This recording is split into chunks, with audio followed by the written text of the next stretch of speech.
My name is Cody Jameson, and I just watched the videos from TED.com, Hans Rosling on Magic Washing Machine, and Sheryl Wudunn on Our Century's Greatest Injustice. And I have several thoughts and insights that I got from these videos. The first thing that I liked from the Magic Washing Machine, I thought it was really interesting how he showed the poverty line, as he called it, along with the airplane line, he called it. So there are 2 billion people in the world who earn under $2 a day.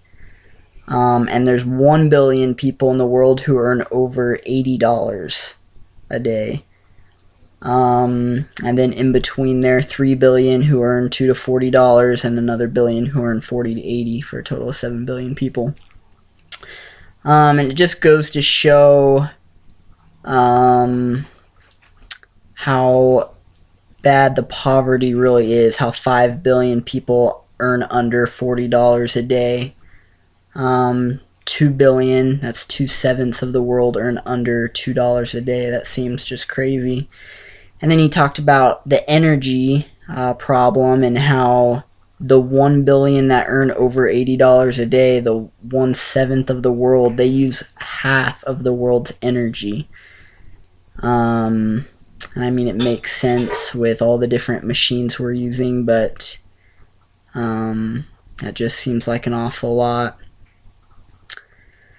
So the next video, Our Century's Greatest Injustice, talked about the central moral challenge, as she put it, is gender inequality. She shared many facts about just the problem with women inequality, and how it really is a problem, and how we might not recognize that to be as big of a problem as it is. She talked about how many girls get aborted before birth in other countries. She also just asked the audience to raise their hands on how many of them thought there were more men in the world. And a few people raised their hands, and then she asked how many believed that there are more women in the world, and obviously the vast majority chose women, but she told us that was actually incorrect. However, it is true that women typically live longer in America and countries that have good health care. They typically are healthier and live longer. But worldwide, there is, she said that there's about 60 to 100 million absent women, or women that should be here that aren't.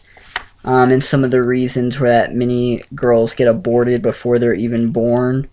And also in countries, she's talked about how in India, girls ages 1 to 5 die at a 50% higher rate than boys.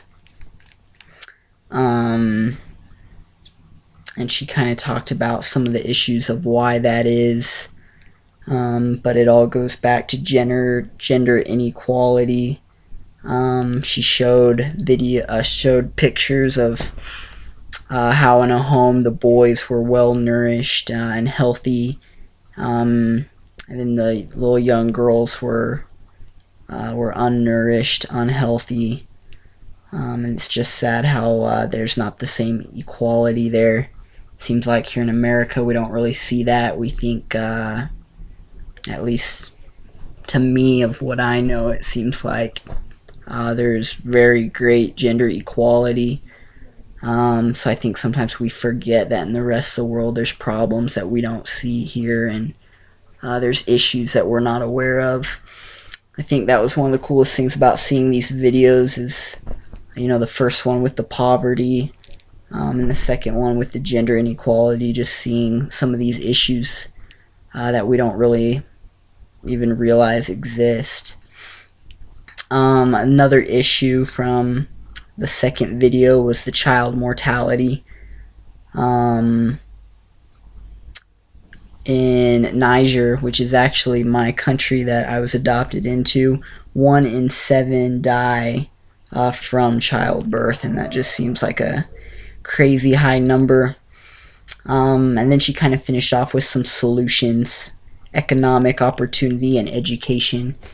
She talked about where the two major solutions that can help. Education will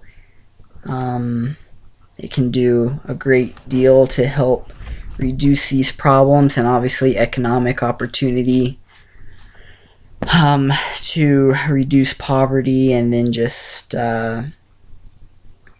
help these women just get a jump start and lead to better lives. So these were the two videos. These were my thoughts on it, and that's all I got.